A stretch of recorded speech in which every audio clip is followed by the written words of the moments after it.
Morning students, computer science के lecture 31 में मैं आपका एक बार फिर स्वागत करता हूं। लेक्चर 30 में हमने कंप्यूटर में कैलकुलेशंस को करना सीखा था, जिसके अंदर हमने दो कैलकुलेशंस करी थी। एक तो स्टूडेंट्स के रिजल्ट के लिए कैलकुलेशन करी थी और दूसरी कैलकुलेशन जो हमने करनी सीखी थी एम्प्लॉइज की सैलरी निकालने के लिए, जिसमें हमने ग्रॉस सैलरी और नेट सैलरी निकालना सीखा था। आज हम दो और कैलकुलेशंस करना सीखेंगे यहाँ पर अलग तरह की, जिसके अंदर एक क्रिकेटर की परफॉर्मेंस से रिलेटेड है, जिसमें सिंपल फार्मूलाज लगे हैं, और दूसरा जो है वो शॉपिंग डिटेल्स के लिए है। तो आइए बढ़ते हैं। सबसे पहले हम अपनी पहली कैलकुलेशन, जिसके अंदर क्रिकेटर की परफॉर्मेंस जो है वो कैलकुलेट करना सीख रहे हैं, जिसमें उसकी बैटिंग एवरेज निकालना सीख रहे हैं। तो हमने इस प्रकार से लिया है अपने डाटा को, जिसमें पहले क्रिकेटर का नाम है, फिर जिस टीम से वो बिलोंग करता है उसके बारे में है, टोटल कितने मैचेस उसने खेले हैं, ये सारी वैल्यू आपको खुद डालनी है। कितने मैचेस वो नोट आउट रहा है, मतलब अगर उसने मान लीजिए 300 मैचेस खेले हैं और ऐसा भी है कि उन 300 मैचेस में से वो 15 मैचेस में जो है नोट आउट रहा है। क्यों? क्योंकि नोट आउट का यूज जो है वो बैट एवरेज को निकालने के लिए यूज होता है। तो इसलिए कितने मैचेस में वो नोट आउट रहा है, उसने टोटल जो है कितने वंस का मतलब कितने सिंगल्स मारे, उन सभी मैचेस में टोटल कितने सिंगल्स मारे, कितने डबल्स मारे हैं उसने, कितने ट्रिपल्स, कितने फोर और कितने सिक्सेस। ये सारी इंडिविजुअल एंट्री जो है उस क्रिकेटर के लिए है, जो हमारे को खुद से एंटर करनी है। इससे हम क्या करेंगे, टोटल रन्स कैलकुलेट करेंगे और बैट एवरेज निकालेंगे। टोटल रन्स और बैट एवरेज तो किस प्रकार से करना है इसे, आइए देखते हैं एक बार कुछ कैलकुलेशंस को, जिसके अंदर हमने ये शीट ली है। इस शीट में मैंने क्रिकेटर का नाम, जैसे आप देख रहे हैं, मैंने सभी क्रिकेटर जो है वो इंडिया के लिए हैं, जिसके अंदर ये एक अंदाजे के रूप में है, ये रियल जो है वैल्यूज नहीं है। तो मैंने जैसे लिखा सचिन, सपोज इसने इतने मैचों में खेला 432, वीरेंद्र ने, मनोज और द्रविड़, कपिल और सुनील। इस तरह से मैंने टोटल मैचेस ले लिए आपने। तो टोटल मैचेस इस तरह से लीजिए जो उसकी वैल्यू ऐसे नहीं आपने 4 ले लिया, 5 ले लिया। तो जितने मैचेस अराउंड आपको लगता है उन्होंने खेले, कितने मैचेस में वो नोट आउट रहे, मतलब मैंने लिखा वाला 464 मैचेस में से 34 मैचेस में सचिन जी नोट आउट रहे। उन्होंने सिंगल्स जो है वो 12,000 मारे इन सभी में। तभी आपका रिजल्ट सही आ पाएगा अगर आप वैल्यूज को सही ढंग से देंगे। ऐसा नहीं कि वंस की आपने टोटल मैचेस तो लिख दिए 564 और वंस लिख दिया आपने 332। तो ऑब्वियसली की बात है कि 564 मैचेस में उसने कितने सिंगल्स जो है लिए हैं, डबल्स कितने लिए हैं, मैंने जैसे लिखा 6756 उसने डबल लिए, ट्रिपल्स उसने 432 लिए, उसने फोर्स जो है 401, सिक्सेस जो है 76। तो इस तरह से मैंने जो है अलग अलग तरह के क्या करा है, यहाँ पर कुछ एज्यूम करा है डाटा को। ऐसे ही अलग अलग क्रिकेटर्स के लिए डाटा है। अब हमें टोटल रन्स निकालने।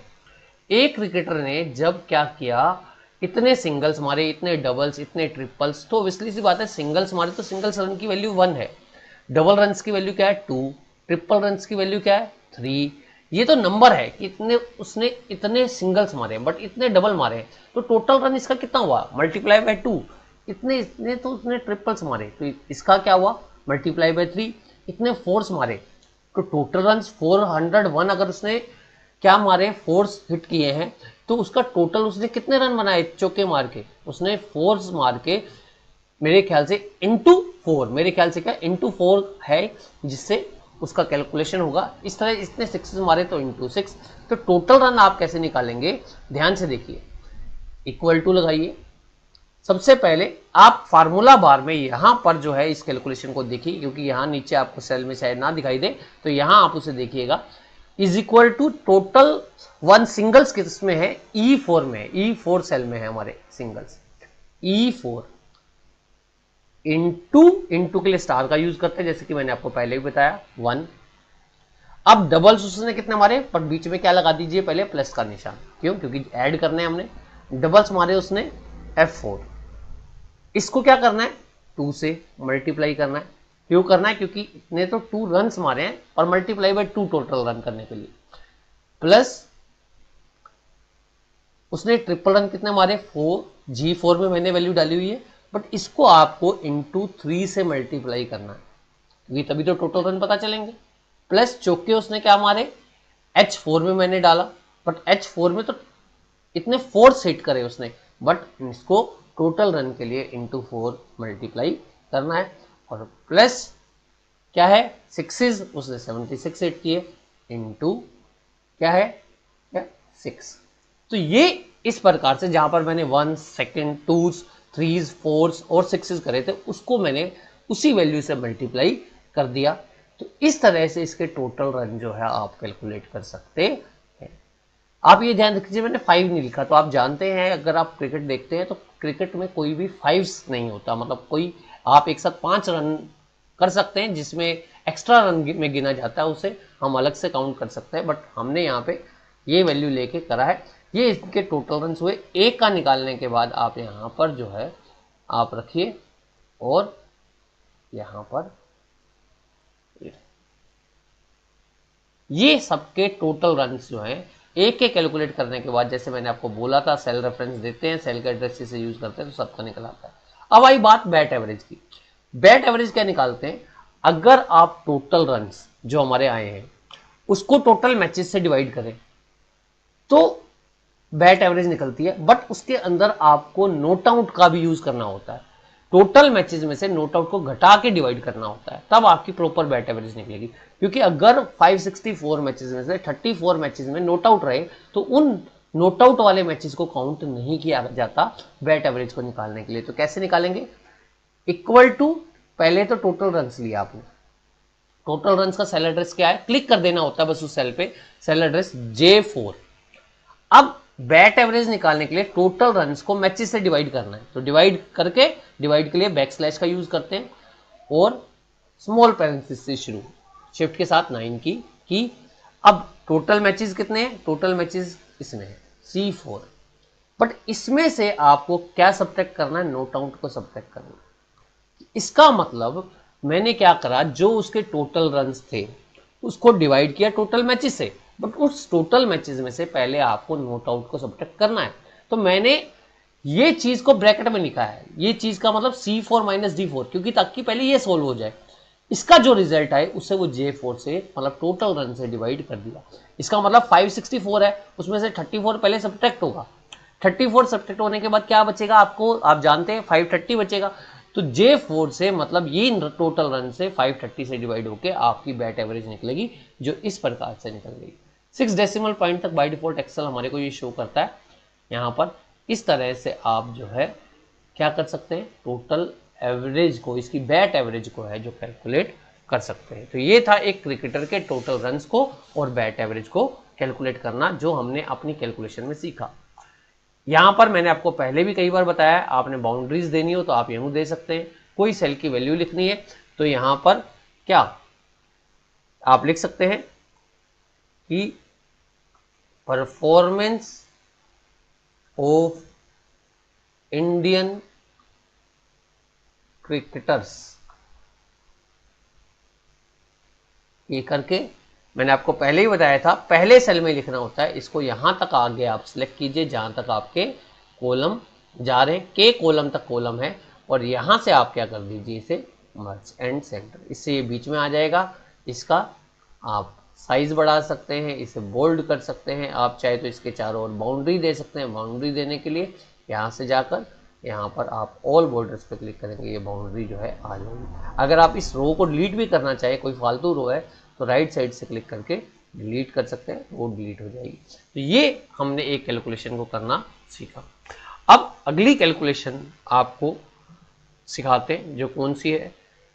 मैं यहाँ पर मान रहा हूँ कि मैं क्या कर रहा हूँ, एक शॉपिंग मॉल में जा रहा हूँ, तो वहाँ पर मैंने कुछ आइटम परचेज किए कुछ क्वांटिटी के साथ, और उसका प्राइस, उसका अमाउंट, कुछ डिस्काउंट दिया जा रहा है और नेट अमाउंट क्या पे हुआ। यहाँ पर पहला सीरियल नंबर है, उन आइटम्स के नाम जो आपने परचेज किए, सपोज आइटम की कितनी कितनी क्वांटिटी, ये किलोग्राम में भी हो सकती है, लीटर में भी हो सकती है, या नंबर्स ऑफ आइटम में भी हो सकती है। हर आइटम वाइज प्राइस, प्राइस का मतलब पर किलोग्राम के हिसाब से, टोटल के हिसाब से नहीं, क्वांटिटी के पर किलोग्राम के हिसाब से, लीटर के हिसाब से। अमाउंट क्या है जो मेरे को निकालना है, प्राइस इंटू क्वांटिटी। फिर मान लो किसी आइटम के ऊपर डिस्काउंट भी मिल रहा है, तो कितना डिस्काउंट है ये परसेंटेज में अपने आप लिखना है आपको। फिर डिस्काउंटेड अमाउंट है कितना टोटल अमाउंट के हिसाब से, और नेट अमाउंट कैसे पे करना है, तो इस हिसाब से इसको निकालना सीखते हैं। चाहिए यहाँ पर एक अलग शीट में मैंने ये डाटा तैयार किया है, देखिए, जिसके अंदर मैंने अलग अलग कॉलम लिए। पहला कॉलम सीरियल नंबर है जो मैंने 1 2 3 4। अब यहाँ आइटम के नाम है, जैसे मान लो मैंने डाल दिया राइस, सोप, शुगर, मूंग दाल, चना दाल, रेड चिली। इस प्रकार से आप जितना मर्जी वैल्यूज आप अपने आइटम के नेम डाल सकते हैं।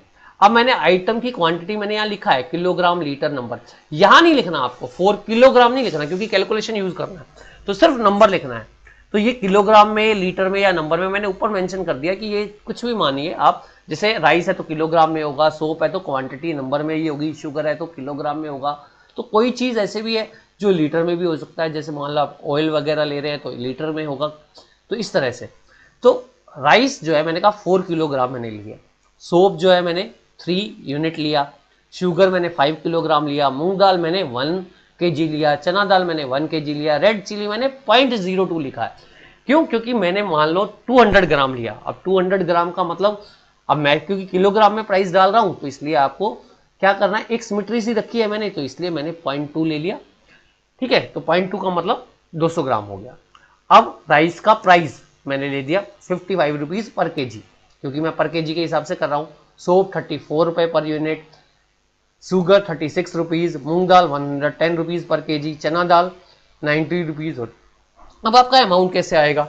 अमाउंट अगर आपको निकालना है तो इक्वल टू आपने क्या करना है, इस सेल को, मतलब जो क्वांटिटी है उसको मल्टीप्लाई करना है, मतलब स्टार लगा के इस सेल से एंटर मारेंगे, आपका ये जो है आपका अमाउंट निकल गया किसका, राइस का।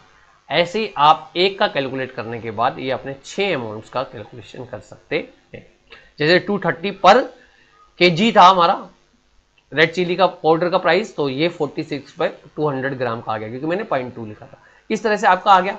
अब डिस्काउंट सपोज किसी चीज पे मिल रहा है आपको, किसी चीज पे नहीं मिल रहा, तो डिस्काउंट जो है मान लो मैंने इसलिए मैं लिख दिया 10% है ये, आप मान के चलिए ये 10% है। सोप पे मान लो आपको कोई डिस्काउंट नहीं मिल गया, मैंने 0 लिख दिया। शुगर के ऊपर आपको 4% मिल रहा है मान लो, मूंग दाल के ऊपर मान लो आपको 12% डिस्काउंट मिल रहा है, ये हम सपोज कर रहे हैं। चना दाल के ऊपर मान लो मुझे 8% डिस्काउंट मिल रहा है, रेड चिली पे मान लीजिए मुझे जो है 3% डिस्काउंट मिल रहा है। तो इस तरह से मैंने डिस्काउंट का अमाउंट लिखा है, परसेंटेज लिखने की जरूरत नहीं, वो हम कैलकुलेट करेंगे। अब आपने 10% निकालना है इस अमाउंट का, इस अमाउंट का क्या निकालना है, 10% निकालना है। ठीक है, 10% किसका निकालना है, उसका निकालना है। तो 10% निकालने के लिए आपको करना क्या है, किसी चीज का 10%, मतलब जितना परसेंट हम चाह रहे हैं वो निकले, तो आप इक्वल टू लगाइए, equal to this into this, जितना परसेंट निकालना है अपॉन 100। ध्यान से देखिए, ये तो था जिस अमाउंट का मुझे कुछ परसेंटेज निकालना है, ये कितना परसेंट निकालना है, मतलब मैंने F4% निकालना है अपॉन 100। तो आपने देखा कि मैंने क्या करा, E4 जो मेरा अमाउंट था उसमें मैंने 10% डिस्काउंट देना था, या ये लिखा हुआ है सेल के अंदर, तो मैंने F4/2। अब जहां पर मैंने 0 डिस्काउंट लिखा वहां ऑब्वियसली 0 आएगा, तो यहां पर ये जो है हमारी कैलकुलेशन हुई डिस्काउंट की, ये हमारा डिस्काउंट इन परसेंटेज था, ये डिस्काउंट अमाउंट दिया। ये जैसे अगर 180 का था और 4% 180 का 7.2 रुपीज है, 13 पॉइंट दिस है, ये है, ये हमारा क्या हुआ, डिस्काउंट अमाउंट निकला। अब आपने इस अमाउंट में से ये डिस्काउंट अमाउंट घटाना है, तो आप क्या कर सकते हैं, इक्वल टू ये हमारा अमाउंट था जो इसके ऊपर था, और मान लो ये डिस्काउंट मिला है हमारा को, ये जो हमारा कैलकुलेट हुआ माइनस दिस, एंटर मारिए, ये आपका प्राइस हो गया राइस का जो आफ्टर डिस्काउंट मिला आपको। ऐसे यहां पर करके क्या करना है आपको, यहां कॉर्नर पे रखिए आप इसे कर्सर को और नीचे ड्रैग आउट कर दीजिए, ये आपका अलग अलग आइटम का प्राइस हो गया। अगर आपको टोटल बिल देखना है तो आप यहां पर टोटल बिल लिख के और आप क्या कर सकते हैं, इन सब का सम कर सकते हैं। इनका सम करना है आपको, ये जो ऊपर अमाउंट है इनका सम करेंगे आप, तो यहां रख के आप, जैसे मैंने आपको बताया था ऑटो सम कर सकते हैं, आप ऑटो सम करके एंटर मार दीजिए, ये मेरा बिल अमाउंट हो गया आफ्टर डिस्काउंट। तो इस तरह से हमने क्या करा है, इस कैलकुलेशन को करा है, जिसके अंदर अलग आइटम लिए हैं, उनकी क्वांटिटीज ली है, क्वांटिटीज के बाद प्राइस पर यूनिट या पर केजी या पर नंबर, अमाउंट निकाला, price into quantity, discount percentage में, जो मेरे को शायद वहां से पता चले कि कितना डिस्काउंट है कितना नहीं, जो इतना भी डिस्काउंट है वो लिख लिया मैंने। ये खुद रिटर्न है, सेल्फ रिटर्न है, इसके लिए कोई फार्मूला नहीं लगाया। डिस्काउंट अमाउंट के लिए फार्मूला लगाया है कि जो टोटल अमाउंट है उसके ऊपर कितना परसेंट डिस्काउंट मिला है, वो दोनों को मल्टीप्लाई करके अपॉन 100 परसेंटेज में निकालने के लिए ये। अब अमाउंट में से अगर हम डिस्काउंट अमाउंट को घटा देंगे, ये हमारा अमाउंट है और ये हमारा डिस्काउंट अमाउंट है, तो हमारा उसका प्राइस आ जाएगा जितने भी हमने आइटम लिया है उसके हिसाब से। अब ये तो हमारा इंडिविजुअल आइटम का प्राइस आया, बट ये हमारा टोटल बिल आया जो आपको पे करना है। अगर आप चाहें तो इन सब का भी टोटल कर सकते हैं, तो यहां पर मैंने जो है आपको टोटल निकालना सिखाया। आप इसको एक दो बार देखिए जरूर और ध्यान से समझने की कोशिश कीजिए कि how we do the calculations in MS Excel. इस तरह से आपको फार्मूले अगर दिए गए हों तो आप जो है अपनी कैलकुलेशन आराम से कर सकते हैं। तो इस लेक्चर को सिर्फ आपको सुनना है, कुछ कॉपी में नहीं उतारना है, तो इसे ध्यान से सुनिए और देखिए किस तरह से हम कैलकुलेशंस करते हैं एक्सेल में। Thank you very much.